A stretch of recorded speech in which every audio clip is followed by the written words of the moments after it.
حافظ رحمت اللہ تعالی علیہ نے بڑا پیارا عارفانہ کلام لکھا ہے، بہر سو جلوائے دیدار دیدم، بہر چیزیں جمال یار دیدم، جو خود را بنگرم دیدم ہمون است، جمال خود جمال یار دیدم۔ تو حضرت سیدنا فاروق اعظم فرماتے ہیں میں جدھر نگاہ کرتا ہوں مجھے خالق کی قدرت کے نظارے نظر آتے ہیں۔ داتا صاحب لکھتے ہیں بحر محبت کے غریق۔ تو 4 لقب میں نے آپ کے سامنے کشف المحجوب سے بیان کیے ہیں۔ حضرت سیدنا فاروق اعظم رضی اللہ تعالی عنہ نے جب اسلام قبول کیا ہے 6 نبوی میں، سنن ابن ماجہ میں حدیث پاک ہے، جبریل امین حضور کی بارگاہ میں حاضر ہوئے، یا رسول اللہ آسمان والے آپ کو مبارک دیتے ہیں کہ آج عمر نے کلمہ پڑھ لیا ہے۔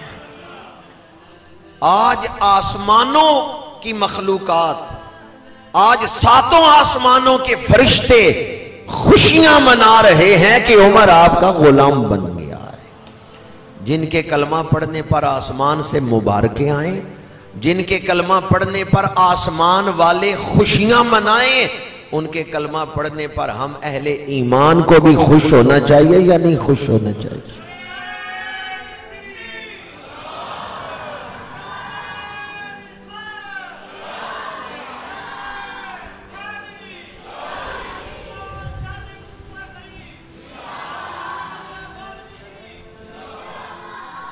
المعجم الکبیر میں حدیث پاک ہے، حضرت عبداللہ بن مسعود رضی اللہ تعالی عنہ روایت کرتے ہیں کہ ہم کعبے کے سامنے نماز پڑھنے کی استطاعت نہیں تھے رکھتے،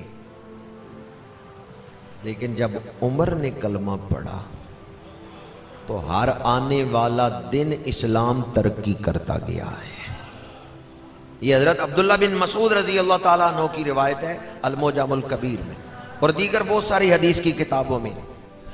عبداللہ بن مسعود کہتے ہیں اللہ کی قسم ہے ہم کعبے میں اعلانیہ نماز نہیں پڑھ سکتے تھے، حتیٰ کہ عمر نے کلمہ پڑھا، نماز کا وقت آیا، حضرت فاروق اعظم نے عرض کیا یا رسول اللہ صلی اللہ علیہ وسلم کیا ہم حق پہ نہیں؟ میرے آقا کریم نے فرمایا عمر بے شک ہم حق پہ ہیں۔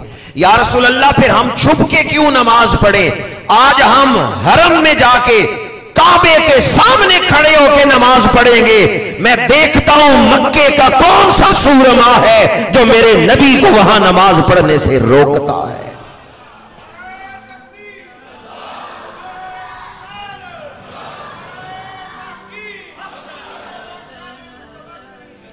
عبداللہ بن مسعود کہتے ہیں جب فاروق اعظم نے کلمہ پڑھ لیا پھر ہر آنے والا دن اسلام وقار پاتا گیا، بڑھتا گیا، اسلام قوت پاتا گیا، مسلمانوں کی عزت میں برابر اضافہ ہوتا گیا۔ اس لیے عبداللہ بن مسعود رضی اللہ تعالیٰ عنہ فرماتے ہیں فاروق اعظم کا کلمہ پڑھنا ہمارے لیے بہت بڑی فتح تھا۔ اور اس دن ابو جہل نے کہا آج کفر کی کمر ٹوٹ گئی ہے کہ عمر جیسا جوان اسلام کی گود میں چلا گیا، اسلام کو مل گیا۔ حدیث پاک ہے سنن ابن ماجہ میں، حضرت سیدنا فاروق اعظم رضی اللہ تعالیٰ عنہ نے مسجد حرام میں بھی پہلی نماز آپ نے پڑھوائی ہے کعبے کے سامنے، اور بیت المقدس میں بھی پہلی نماز مسلمانوں کو آپ نے پڑھوائی۔ میرے آقا کریم صلی اللہ علیہ وآلہ وسلم امام القبلتین ہیں، فاروق اعظم مؤذن قبلتین ہیں۔ سنن ابن ماجہ کی حدیث پاک ہے، فاروق اعظم رضی اللہ تعالیٰ عنہ کے فضائل بیان کرتے ہوئے میرے آقا کریم نے فرمایا اول من یصافحہ الحق عمر واول من تسلیم علیہ واول من یاخذ بیدہ فیدخلہ الجنہ، او کما قال علیہ الصلوۃ والسلام۔ فرمایا قیامت کے دن اللہ اپنی شان کے مطابق سب سے پہلے عمر سے مصافحہ فرمائے گا، اس سے مراد ہے انتہائی قرب۔ وَأَوَّلُ مَن تَسْلِيمٌ عَلَيْهِ، اور اللہ اپنی بارگاہ سے خاص سلام عمر پہ نازل فرمائے گا۔ وَأَوَّلُ مَن يَأْخُذُ بِيَدِهِ، اللہ اپنی شان کے مطابق سب سے پہلے عمر کا ہاتھ پکڑ کے اسے جنت میں داخل فرمائے. اپنی شان کے مطابق اللہ تعالیٰ سیدنا فاروق اعظم کو قیامت کے دن خاص قرب عطا فرمائے گا. بخاری شریف کی حدیث پاک ہے، میرے آقا کریم نے فرمایا قد کان فی الامم قبلکم محدثون فإن یکم من امتی احد فعمر منہم. فرمایا پہلی امتوں میں محدث ہوتے تھے. ایک ہوتا ہے محدث، ایک ہوتا ہے محدث. محدث ہوتا ہے حدیث کے علم میں بلند مقام اور جنہوں نے حدیث کی خدمت کے لیے اپنی زندگیوں کو وقف کیا، علم حدیث کے ماہر اور اصول حدیث کے ماہر، اسناد حدیث کے ماہر.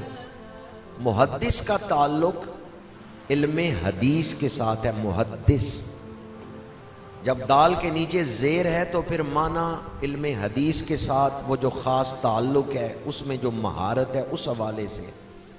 لیکن جب دال پہ زبر ہو محدث تو اس کا معنی یہ ہے کہ اس کی زبان پر فرشتے بولتے ہیں. محدث جس کی زبان پر فرشتے بولتے ہیں. میرے آقا کریم نے فرمایا قد کان فی الامم قبلکم محدثون، پہلی امتوں میں بھی ایسے لوگ ہوئے ہیں نبی نہیں تھے پر ان کی زبان پہ فرشتے بولتے تھے، محدث تھے. فَإِن يَكُن مِّنْ أُمَّتِي أَحَدٌ فَعُمَرُ مِنْهُمْ. فرمایا اگر میری امت میں کوئی محدث ہے تو وہ عمر بن خطاب ہے.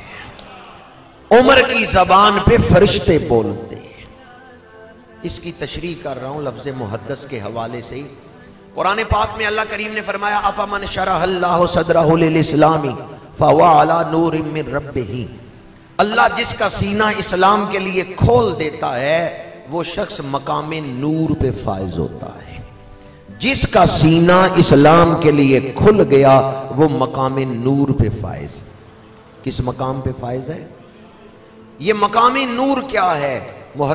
مفسرین نے اپنی اپنی شان کے مطابق، اپنے علم اور تحقیق کے مطابق اس کو کھولا ہے کہ مقام نور کیا ہے. بعض نے کہا حدیث پاک ہے اتقوا فراست المؤمن فإنه ينظر بنور اللہ. مومن کی فراست سے ڈرو کہ اللہ کے نور کے ساتھ وہ دیکھتا ہے. علامہ محمود آلوسی رحمۃ اللہ تعالی علیہ، آپ کا مزار بغداد میں ہے. حضرت معروف کرخی رحمۃ اللہ تعالی علیہ کے مزار کے قدموں میں ہے، اسی قبرستان میں ہے. علامہ محمود آلوسی رحمۃ اللہ تعالی علیہ نے تفسیر روح المعانی میں لکھا ہے یرون الحق بنورہ ویرون من العرش الی تحت الثری. جو مقام نور پہ فائز ہوتا ہے جب وہ نگاہ اٹھاتا ہے تو عرش عظیم تک ہر شے نظر آ رہی. نگاہ جھکاتا ہے تو تحت الثری تک ہر شے کو دیکھ رہا ہے. اللہ اسے دیکھنے کی خاص طاقت عطا کر دیتا ہے. امام فخر الدین رازی نے بھی لکھا ہے کہ اسے دیکھنے کی خاص طاقت، خاص نور اللہ عطا کر دیتا ہے. پھر وہ مومن وضو کا مستعمل پانی دیکھ کے بتا دیتا ہے کہ وضو کس نے کیا.